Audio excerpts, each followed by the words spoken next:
Վստահ եմ գիտեք, որ Հայաստանի արտաքին պարտքը Փաշինյանի կառավարման ընթացքում կրկնապատկվել է, երբ հարցնում են ինչ է արել այդ 8 միլիարդ դոլարը, ասում է զենք եմ գնել, հավատում եք։ Այ մարդը դիրա խլամ զենքեր ոչ մեկին պետք չեն։ Ոչ մեկին պետք չեն, էդի ոչ մեկին էս սենա պատերազմը է դու Ուկրաինայում։ Երբ են գնացել մեր մասնագետներն ուսումնասիրել թե իմիգվա պատերազմում ինչ է պետք։ Ինչ ես գնացել, անհասկանալի ասում 30 ենք առել, 30-ումն է պետք ու։ Ոչ մի զենքն էլ էդ ինչ առում է, քանի պաշտպանության, նախարարության, շտաբի պետը, այդ մարդն է, որ ասում էր ջերմուկը, թուրքերը մտել են ոչինչ, հացերը պրծնի կեթան։ Եթե այդ մարդն է, ինչ լավ բան։ Չկա, իզուր մի բան արեք, սաղ սուտ է, չեմ հավատում ոչ մի բան է։ Չէ, չեմ հավատում, չէ,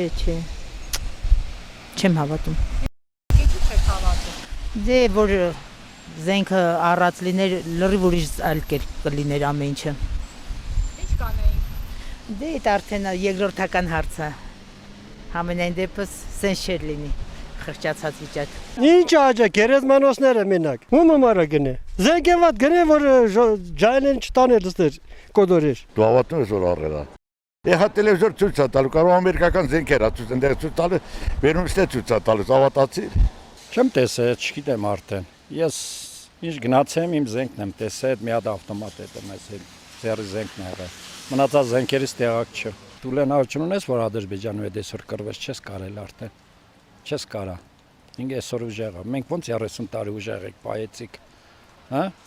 Մենք ոնց պայեցիկ 30 տարի ես այդ թվերին կրվել եմ ու պայել եմ։ Այսօր նոր եկավ տվեց։ Դե ոնց տվեց չգիտեմ։ Իր ասածներին հետ չադրակրում, որտեվ ինքը լրիվ սուտ է ասում։ Կներեք էլի, ամեկը մի բան ասում են, որ մեկին հավատաց։ Բայց հիմա ներկայիս վիճակում գիտեմ, որ ժողովրդի վիճակը շատ վատ է։